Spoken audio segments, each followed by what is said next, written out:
Dad. Is everyone here? If you're not here, shout no. Come on, Phil. Come round here with your husband. Don't talk too fast. What's that? Stop it in front of me. We'll take it outside. Shine with the... I'll blame the film. Mum, Dad, relatives and friends.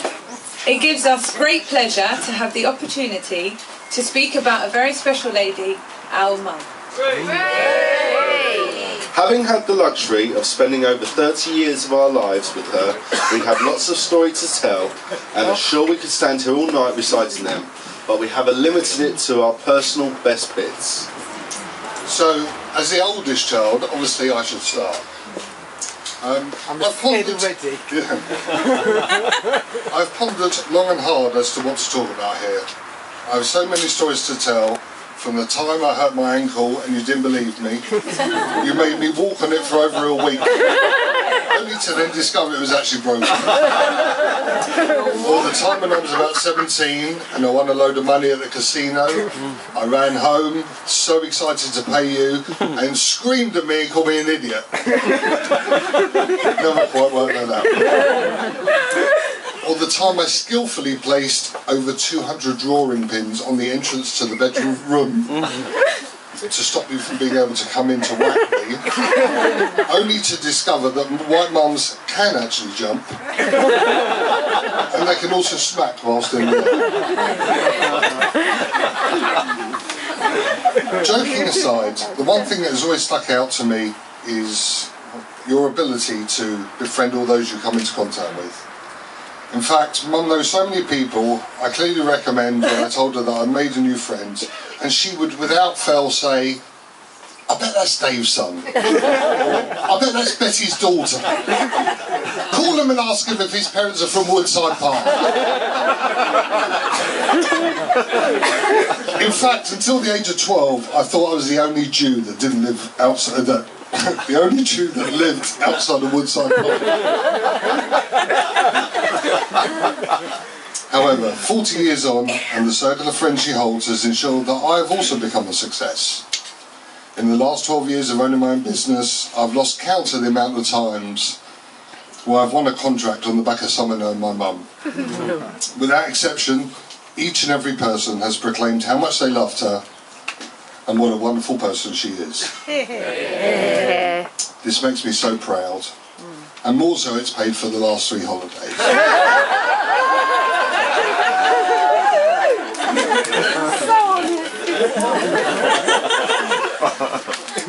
Mum, I know as a child and a young adult I present you with many challenges and continually tested your resolve. But no matter what situation you always stood by me. I've learned so much from you. And I want you to know that despite sometimes teasing you about your views on life, particularly money, secretly I do listen to every word you say. Yes! We are so similar as people, and I thank you from the bottom of my heart for making me the person I am today. A person that has amazing qualities. Sharing your morals and your positive outlook on life. I also thank you for passing on your infectious, sharp-witted and often wicked personality. I love you so much, and I know how lucky I am to have you as my mum in my life. Thank you. Lovely. As the middle child with no love, affection or importance issues, I'll go next. It's very strange. I have learnt a lot over the years about my childhood, and it's amazing that Mum managed to hide so much from us when we were so young. That may be the reason for my childhood memories starting from a slightly older age. It also makes me realise what a special Mum Leslie is, and how so little has changed, as Mum still hides so much from us to make our lives easier. Nevertheless, when we were growing up, we never wanted for anything much. We always had food on the table, although I use the term food very loosely. We still went to clubs, judo, and most importantly, Kendall Hall. I actually think Kendall Hall was where Mum started to become the woman she is today, growing in confidence after becoming director of the club and getting heavily involved with bridge, which she is now renowned the world over. Mum would take me to football most, if not every Sunday, cheering me on down the lines and cheering me up when I didn't play so well.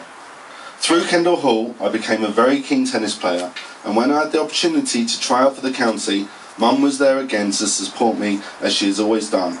I guess this is the reason why my mum and I are so close, and she still runs the lines cheering me on, and she still is there to cheer me up when necessary. During my teenage years, I got a little rebellious to say the least, putting Mum through even more heartache and concern. But she never faltered. She remained constant and supported me through those hard times, even when I probably wanted nothing to do with her. I then went to Israel working in kibbutz, and whilst there, I realised my mum was my best friend, and she was always going to look after me and my best interests. From a very young age, Mum would never let us rest.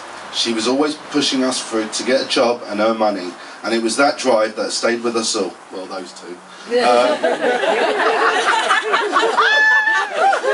And helped us achieve what we have to date.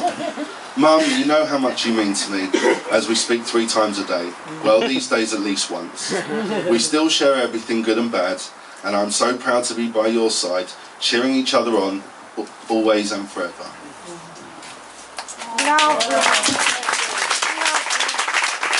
As the youngest, I've been told I have to go last. See, it wasn't funny. When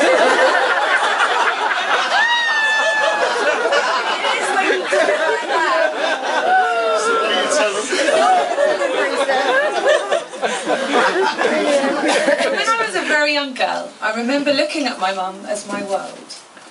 I couldn't bear to be apart from her and couldn't get enough of her.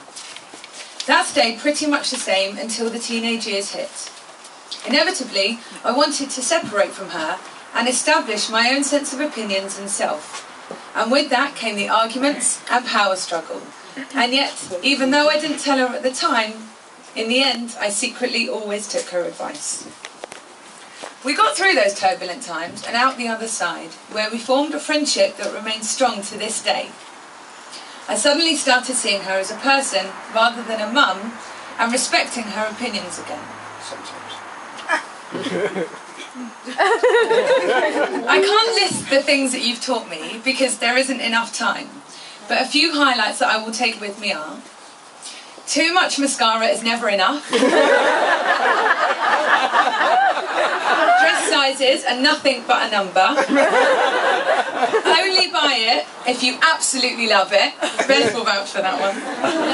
Definitely not when you only need it. Ask yourself the question: do you really need that, or are you just buying it because it's on sale?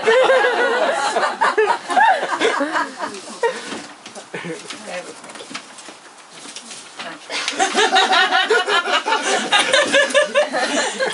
There's a missing line.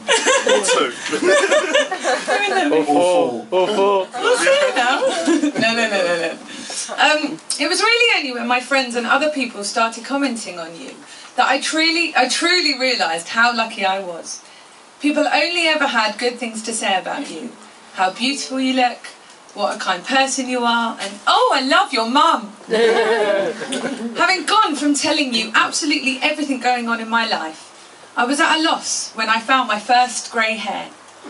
There was you, being forced to go wig shopping, or Joan Collins as we prefer to call it, and I had to stop myself picking up the phone to you.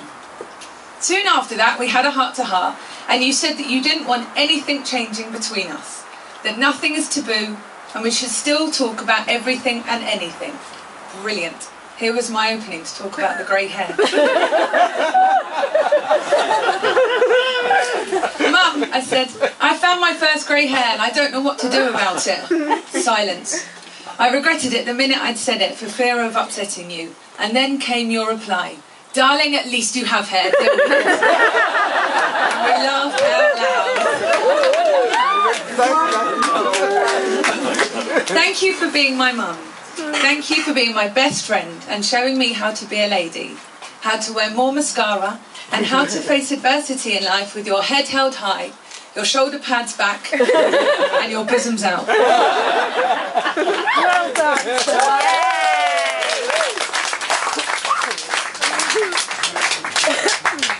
Mum, even though we've all left the Feldman family home, it is clearful to see that your family unit is stronger than ever before. Your love for your family is undeniable, and we thank you for spending so much time with us and your grandchildren, all of whom adore you. Of course, you haven't changed in all the years as you've grown up either.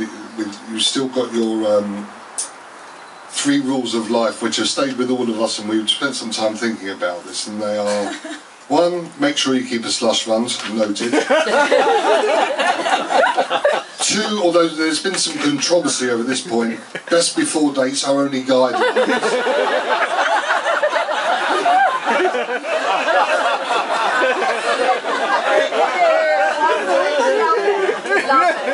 And don't use the landline, I've got 3 minutes.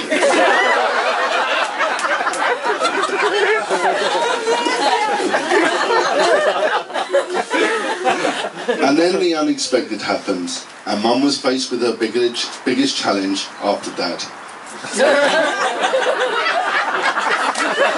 Like all other obstacles in Mum's life, she faced it with her inspiring qualities: courage, strength, a positive attitude, and a smile that lights up any room. Because of all these wonderful things, the evident love she has for us, her children, the smile she always wears, has meant that we, her children, have sometimes forgotten what she's going through. She has dealt with it like most of us have dealt with a common cold, and as I'm sure you'll all agree, she is a woman who we respect, admire and love.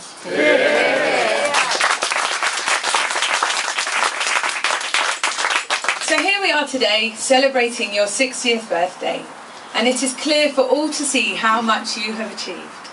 You have a husband who worships you, 3 children who adore you, 2 daughters and a son-in-law who have adopted you as their own, 5 beautiful grandchildren, and a circle of friends who consider you as family. Your undying love for us is so evident, and we thank you for making us the people we've become. Your qualities as a mother and as a friend have given us the blueprint for life which we constantly strive to replicate. I'm sure everyone standing here today will testify that in some way you have brought joy to all our lives. It's an absolute honour to stand here and celebrate with you all everything about Leslie, our beautiful mum and amazing grandma. Will you all please raise your glasses And join us in a toast to our our mum mum on her 60th 60th birthday. Yeah.